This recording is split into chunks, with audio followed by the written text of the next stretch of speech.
TV+, Disney+, les nouvelles plateformes de streaming vont-elles concurrencer Netflix?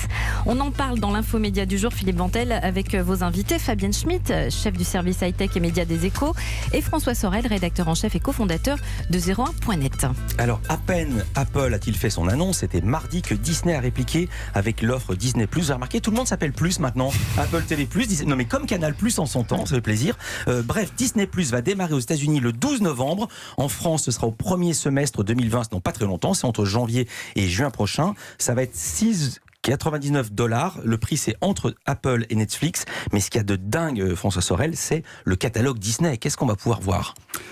Déjà, tous les films Disney, tous les grands standards Disney, les grands dessins animés. On va pas s'abonner pour voir La Belle et le Clochard. Détrompe-toi, je pense qu'il y a beaucoup de gens. Détrompez-vous, je pense qu'il y a beaucoup de monde qui vont s'abonner pour regarder tout le fond de catalogue Disney qui est monstrueux. Il y a ça, il y a aussi tout l'univers Marvel. Marvel, c'est les Avengers. C'est Spider-Man. Même si Spider-Man, il y a des discussions en ce moment pour que ça rejoigne Sony Pictures. Voilà, c'est tous les super-héros. C'est Deadpool. Ça va être tous les grands super-héros que vous connaissez, ils sont donc dans l'univers Marvel et donc chez Disney. La 20th Century Fox a été rachetée par Disney. Je sais pas si vous vous rendez compte. 20th Century Fox, c'est monstrueux. C'est des films mythiques. Par exemple, Alien, par exemple. Enfin, tous les aliens. Enfin, je pourrais citer des centaines et des centaines de films. Et les Star Wars. Les Star Wars, bien sûr. Avec évidemment l'accord que Disney avait passé avec George Lucas il y a quelques années. En plus de ça, il y aura des produits, on va dire des séries dérivées de toutes ces franchises.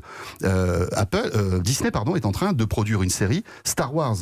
Vous vous rendez compte, enfin pour tous les fans de Star Wars, avoir une série qui s'appelle d'ailleurs The Mandalorian, qui est une série qui a énormément de budget et qui reprend l'univers de Star Wars, quelque chose qui va arriver en exclusivité sur Disney+, mais vous avez déjà tous les millions de fans de Star Wars qui vont s'abonner. Et Fabienne Schmitt, non seulement on va voir ça sur Disney+, mais ça va siphonner les autres plateformes, à commencer par Netflix. Oui, alors une offre pour les enfants, c'est quand même une offre, comme on dit, très segmentante, c'est-à-dire qui s'adresse à un public très ciblé, et c'est un public qui devrait montrer beaucoup d'appétence pour ce service.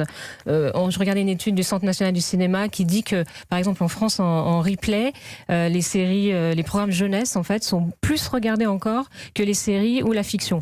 Donc, et c'est un peu comme ça, un peu partout dans le monde. Donc, l'offre Disney risque de faire très mal parce que d'abord, elle est extrêmement fournie, comme on vient de le dire, et en plus, elle est pas très chère. Donc, c'est typiquement le service auquel on peut s'abonner en complément d'un Netflix ou d'un Amazon ou d'un Warner. Alors les chiffres donnent le tournis. Rien que pour le lancement, j'ai regardé, Disney annonce disponible sur sa plateforme dès le premier jour 400 films, 7500 épisodes de série. Mais ce qu'il y a de pire, vous disiez que ça siphonne, c'est que ce qu'on voyait, les Star Wars qu'on pouvait voir sur Netflix, ils vont tout retirer. Vous avez vu le bruitage?